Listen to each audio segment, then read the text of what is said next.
नमस्कार दोस्तों, मैं आपका vastu coach and consultant Deepak Kumar Saini. आज हम बात करेंगे वेस्ट डायरेक्शन यानी कि पश्चिम दिशा के ऊपर। जैसे कि आप जानते हैं कि डायरेक्शंस के ऊपर हमारी सीरीज चल रही है, तो आज वेस्ट डायरेक्शन के ऊपर बात करेंगे। वेस्ट डायरेक्शन के अंदर किन किन चीज़ों का आपको ध्यान रखना है, किन किन बातों का आपको ध्यान रखना है, कौन से काम आप कर सकते हो, कौन से काम आपको नहीं करने चाहिए, तो इसके ऊपर डिटेल में चर्चा करेंगे। तो चलिए स्टार्ट करते हैं इस वीडियो को। तो सबसे पहले हम देखेंगे कि वेस्ट डायरेक्शन है क्या। तो पूर्व से सूर्योदय और पश्चिम में सूर्यास्त का मतलब है कि सूर्य उदय से उत्पन्न होने वाली ऊर्जा दिन भर यात्रा करती हुई रात में सूर्यास्त के बाद पश्चिम में स्थिर हो जाती है। तो ये है वेस्ट डायरेक्शन। और क्या है वेस्ट डायरेक्शन? वेस्ट डायरेक्शन यानी पश्चिम दिशा में छोटे छोटे खुले स्थान बनाने से सूक्ष्म ऊर्जाओं को बाहर निकलने से रोका जा सकता है। यानी कि वेस्ट डायरेक्शन को बहुत ज़्यादा ओपन नहीं रखना चाहिए। पश्चिम दिशा में अधिक मजबूत दीवारें बनानी चाहिए। जैसे कि हमने पहले भी देखा था कि ईस्ट में हम हल्की दीवार बनाते हैं और वेस्ट में भारी दीवार यानी कि मजबूत दीवार बनाते हैं, मोटी दीवार बनाते हैं। सपोज ईस्ट में हमने 4 इंची की बनाई और वेस्ट में हम 9 इंची की दीवार लेंगे। वास्तुशास्त्र में पश्चिम को वृद्धि की दिशा भी कहा जाता है। यानी कि वेस्ट डायरेक्शन का जो सिग्निफिकेंस है, जो इम्पोर्टेंस है, वो क्या है? गेन्स, प्राप्ति, आउटपुट। तो ये आपको समझना बहुत ज़रूरी है क्योंकि इसी से सारी चीज़ें कनेक्टेड हैं। अगर आपको ये चीज़ समझ में आ गई कि वेस्ट डायरेक्शन का मतलब गेन्स है, तो आप कभी भी वहाँ पर गलती नहीं करोगे। तो अब हम देखेंगे वेस्ट डायरेक्शन के अधिपति देवता यानी कि रूलिंग गॉड कौन से हैं। अधिपति देवता वो है वरुण देवता। तो पश्चिम दिशा के अधिपति देवता वरुण देवता है, जिन्हें जल का देवता भी कहा जाता है। तो ये भी एक बहुत ही इम्पोर्टेंट अधिपति देवता है जिनको जल का देवता कहा जाता है। तो वो वरुण देवता है। बहुत सारे लोगों का नाम ही वरुण होता है। वो इसलिए होता है कि ये देवता का नाम है, जल के देवता का नाम वरुण देवता है। अब हम देखेंगे वास्तुशास्त्र के अंदर वास्तु पुरुषा का कौन सा बॉडी पार्ट वेस्ट डायरेक्शन में आता है। तो ये वेस्ट डायरेक्शन है। तो ये वास्तु पुरुषा है। वास्तु पुरुषा की लेफ्ट लेग का ये वाला लोअर पोर्शन जो है, ये पश्चिम दिशा के अंदर आता है। तो इस बात का भी आपको थोड़ा सा ध्यान रखना है। जब कभी भी आप नई बिल्डिंग कंस्ट्रक्ट कर रहे हैं तो आपको वास्तु पुरुषा का बॉडी पार्ट का भी ध्यान रखना चाहिए। तो इसके अंदर अब हम देखेंगे वेस्ट डायरेक्शन में हमें कौन कौन से काम करने चाहिए और कौन कौन से काम नहीं करने चाहिए। इसके ऊपर हम डिटेल में अब चर्चा करेंगे। तो सबसे पहले हम देखते हैं कि कौन कौन से काम हम वेस्ट डायरेक्शन में कर सकते हैं। पश्चिम दिशा में करें ये काम। तो सबसे पहले जैसे कि मैंने बताया, वेस्ट डायरेक्शन के अंदर आप अगर न्यू बिल्डिंग बना रहे हैं, चाहे आपका रेजिडेंशियल है चाहे कमर्शियल है, किसी भी टाइप की बिल्डिंग अगर बना रहे हैं, तो वेस्ट डायरेक्शन की जो वॉल है कंपैरेटिवली ईस्ट वॉल से आपको ज़्यादा मोटी रखनी है। जैसे ये मैंने थोड़ा सा शो किया हुआ है, ये थिकनेस जो है ज़्यादा होनी चाहिए। और क्या कर सकते हैं वेस्ट डायरेक्शन के अंदर? तो वेस्ट डायरेक्शन के अंदर आप भारी फर्नीचर रख सकते हैं। यानी कि पश्चिम दिशा को आप भारी कर सकते हो। ईस्ट डायरेक्शन को हम ज़्यादा भारी नहीं करते, तो वेस्ट को ज़्यादा भारी करते हैं। और क्या कर सकते हैं? ये बड़ा इंपॉर्टेंट पार्ट है। वेस्ट डायरेक्शन के अंदर लोग पूछते हैं कि क्या करें और पैसा कहाँ रखें। और जैसे कि सब लोगों को पता है कि एक साउथ वेस्ट डायरेक्शन ही बताई जाती है वास्तुशास्त्र के अंदर कि साउथ वेस्ट के अंदर तिजोरी रखें। तो अगर साउथ वेस्ट आपके पास अवेलेबल ही नहीं है, वो एरिया ही कटा हुआ है, मिसिंग जोन है, तो सेकंड ऑप्शन भी तो आपके पास होनी चाहिए। तो सेकंड ऑप्शन जो है आपके पास वेस्ट डायरेक्शन है। वेस्ट डायरेक्शन जो है आउटपुट का जोन है, तो उसके अंदर अगर आप लॉकर रखोगे तो वहाँ बरकत आती है। तो वेस्ट डायरेक्शन के आप किसी भी प्रकार का लॉकर रख सकते हो। तो चलिए अब देखते हैं कि वेस्ट डायरेक्शन के अंदर और क्या क्या काम हम कर सकते हैं। तो वेस्ट डायरेक्शन के अंदर ओवरहेड टैंक भी हम रख सकते हैं। बहुत सारे लोगों को कन्फ्यूज़न होती है कि ओवरहेड टैंक जो है साउथ वेस्ट में रखना चाहिए। नहीं, बेस्ट जो डायरेक्शन है ओवरहेड टैंक रखने की वो है west direction. Number 1 best position जो है वेस्ट डायरेक्शन है। तो इसलिए कोशिश करें कि जब भी आप पानी की टंकी छत पर रखें तो वेस्ट डायरेक्शन में रखें।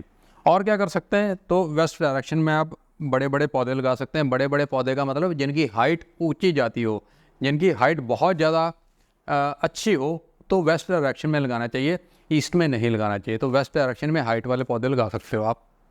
और क्या कर सकते हैं, तो वेस्ट डायरेक्शन के अंदर सिर्फ कैश ही नहीं, आप ऑर्नामेंट्स, गहने, सब कुछ रख सकते हो, ताकि वो आपको वहाँ पर बरकत बनी रहे, इसलिए वेस्ट डायरेक्शन में रखना चाहिए आप। और क्या काम कर सकते हैं हम लोग, वेस्ट डायरेक्शन के अंदर प्रॉपर्टीज़ के कागजात भी आप रख सकते हो। तो जैसे कि आपको पता है कि वेस्ट डायरेक्शन गेन का जोन, तो वहाँ पर वो अच्छा शुभ माना जाता है, अच्छा माना जाता है। तो वेस्ट डायरेक्शन के अंदर आप डॉक्यूमेंट्स रख सकते हो, जो संपत्ति आपने अभी तक बनाई है वो सब डॉक्यूमेंट्स आप वहाँ रख सकते हो।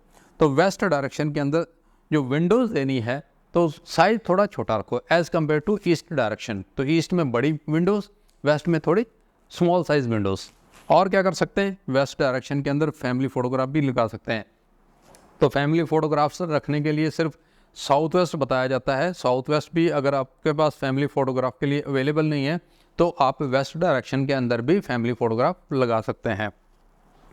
और हम देखेंगे कि वेस्ट डायरेक्शन के अंदर कौन कौन से कलर्स हम कर सकते हैं, कौन कौन से कलर्स हमें नहीं करने चाहिए, तो उसके ऊपर अभी बात करते हैं। तो वेस्ट डायरेक्शन के अंदर आप वाइट, गोल्डन, येलो और मड मतलब मिट्टी जैसा कलर, ये सब आपके लिए ऑस्पिशियस कलर है, अच्छे कलर है। इन सब कलर्स को आप यूज़ कर सकते हैं। कौन सा कलर नहीं करना चाहिए वेस्ट डायरेक्शन के अंदर, रेड कलर और रेड से रिलेटेड जितने भी कलर्स हैं, यानी कि पिंक, ब्राउन, चेरी चॉकलेट, ये सब वेस्ट डायरेक्शन के अंदर आपको कलर्स यूज़ नहीं करनी चाहिए। और हम देखेंगे कि अब वेस्ट डायरेक्शन के किन किन चीज़ों की सावधानियां रखनी, कौन से काम हमें नहीं करने चाहिए। पश्चिम दिशा में ना करें ये काम। कौन से काम नहीं करने, पश्चिम दिशा के अंदर बालकनी जो बनानी है आपने, उसका साइज़ बहुत बड़ा ना हो, जैसे कि हमने पहले चर्चा की है कि एरिया वहाँ का छोटा हो, विंडोज़ का, बालकनी का, ताकि जो पॉजिटिव एनर्जी ईस्ट से आ रही है वो रुक जाए वहाँ पर। लेकिन बनाने भी ज़रूरी है क्योंकि क्रॉस वेंटिलेशन ज़रूरी है, तो इसलिए बनाओ लेकिन साइज़ छोटा रखो। और क्या कर सकते हैं, बड़ी विंडो नहीं बना सकते, बालकनी बड़ी नहीं बना सकते, और वेस्ट डायरेक्शन के अंदर आप सेप्टिक टैंक भी ना बनाएं। तो सेप्टिक टैंक का मतलब होता है कि एक जगह पे वो जो गंदगी इकट्ठा होती है, ठीक है, वो वेस्ट डायरेक्शन में ना करें, तो उससे नेगेटिव एनर्जी ही क्रिएट होगी वहाँ पर। एक काम हम और कर सकते हैं, बहुत सारे लोगों का क्वेश्चन आएगा कि हमारी तो वेस्ट डायरेक्शन में बहुत बड़ी बड़ी बालकनी है या बहुत बड़ी विंडो है, तो अब क्या करें। तो उसका बहुत अच्छा जो सोल्यूशन यही है कि उनको कम से कम ओपन करें, कम से कम खोलें, सिर्फ क्रॉस वेंटिलेशन के लिए आप खोलें। जैसे कि मॉर्निंग के टाइम, जैसे सुबह अर्ली मॉर्निंग में 6-7 बजे आप अगर उठते हैं तो सुबह ईस्ट वाली भी विंडोज़ खोल दी, वेस्ट वाली भी खोल दी, तो क्रॉस वेंटिलेशन हो गया। तो इवनिंग टाइम पे वेस्ट वाली विंडो को ज़्यादातर आप बंद ही रखें। तो ये काम भी आप कर सकते हैं एज ए सॉल्यूशन। तो इसके अलावा दोस्तों क्या और नहीं करना है आपको, तो वेस्ट डायरेक्शन के अंदर डस्टबिन भी ना रखें क्योंकि ये गंदगी फैला देगा। वेस्ट डायरेक्शन के अंदर फिर नेगेटिव एनर्जीज क्रिएट हो जाएंगी। और बोरवेल भी ना करें, वाटर बोर, वो भी वेस्ट डायरेक्शन में नहीं करना चाहिए। जैसे कि आपको पहले वीडियोज़ में बता रखा है कि कौन कौन सी अच्छी दिशाएं हैं बोर करने की और कौन कौन सी नहीं है, तो उसमें से एक डायरेक्शन वेस्ट है जिसमें नहीं करना है। और वेस्ट डायरेक्शन के अंदर आपको टॉयलेट भी नहीं बनाना चाहिए, नहीं तो पूरा जो आपका आउटपुट है उसको, आउटपुट को निकालने के लिए आपको बहुत ज़्यादा मेहनत लगेगी। मीन्स जो वेस्ट जोन, पॉजिटिव जोन है, उसको आपने पूरा नेगेटिव कर दिया पॉट को लगा के। तो इसलिए कोशिश करें अगर आप नई बिल्डिंग बना रहे हो तो वेस्ट डायरेक्शन के अंदर आप टॉयलेट ना लें। और हम देखेंगे दोस्तों कि वेस्ट डायरेक्शन के अंदर आप कोशिश करके पूजा रूम भी ना बनाएं। ईस्ट डायरेक्शन या नॉर्थ ईस्ट हमारे लिए सबसे बढ़िया है, तो वेस्ट में ना बनाएं। अंडरग्राउंड वाटर टैंक भी आपको नहीं बनाना चाहिए, अच्छा नहीं माना जाता है। और रेन वाटर हार्वेस्टिंग भी आपको वेस्ट डायरेक्शन में नहीं करना चाहिए। इसके लिए जस्ट ऑपोजिट डायरेक्शन जो है नॉर्थ टू ईस्ट, वो सब आप यूज़ कर सकते हो, वेस्ट आपको यूज़ नहीं करनी चाहिए। और दोस्तों इसके अलावा आपको जो स्लोप है, बहुत इंपॉर्टेंट पार्ट है स्लोप का, जैसे मैंने पहले भी बताया है कि स्लोप जो है वेस्ट टू ईस्ट होना चाहिए हमेशा, ईस्ट टू वेस्ट स्लोप नहीं होना चाहिए। और वेस्ट डायरेक्शन के अंदर आपको बर्नर भी नहीं रखना चाहिए, यानी कि गैस स्टोव भी नहीं रखना चाहिए। और वेस्ट डायरेक्शन के अंदर आप लुकिंग मिरर भी ना लगाएं। तो ये सारी चीज़ें जो है रिस्ट्रिक्टेड हैं, इन डायरेक्शंस के आपको नहीं लगानी चाहिए, इस डायरेक्शन के अंदर आपको नहीं लगानी चाहिए। तो दोस्तों मुझे उम्मीद है ये वीडियो आपके लिए बहुत काम आएगी। अगर आप नई बिल्डिंग बना रहे हैं, चाहे रेजिडेंशियल हो चाहे कमर्शियल हो, तो कोशिश करें कि ये रूल्स अप्लाई करें, तो आपको बहुत फ़ायदा होने वाला है। इसके अलावा अगर आप भी वास्तु सीखना चाहते हो तो मैं वास्तु की ट्रेनिंग देता हूँ, रूटीन में देता हूँ। अगर आपकी कोई क्वारीज है तो भी आप मुझे कमेंट बॉक्स में लिख सकते हैं। अगर आप वास्तु सीखना चाहते हो तो भी आप मुझसे या मेरी टीम से संपर्क कर सकते हैं। तो दोस्तों एक चीज़ मैं आपको और बता दूं, मेरी टीम दिल्ली एनसीआर के अंदर फर्स्ट विजिट बिल्कुल फ्री दे रही है, तो आप उसका भी बेनिफिट उठा सकते हो। और इससे पहले मैंने ईस्ट डायरेक्शन, नॉर्थ डायरेक्शन और साउथ डायरेक्शन के ऊपर भी वीडियोस बनाई हैं।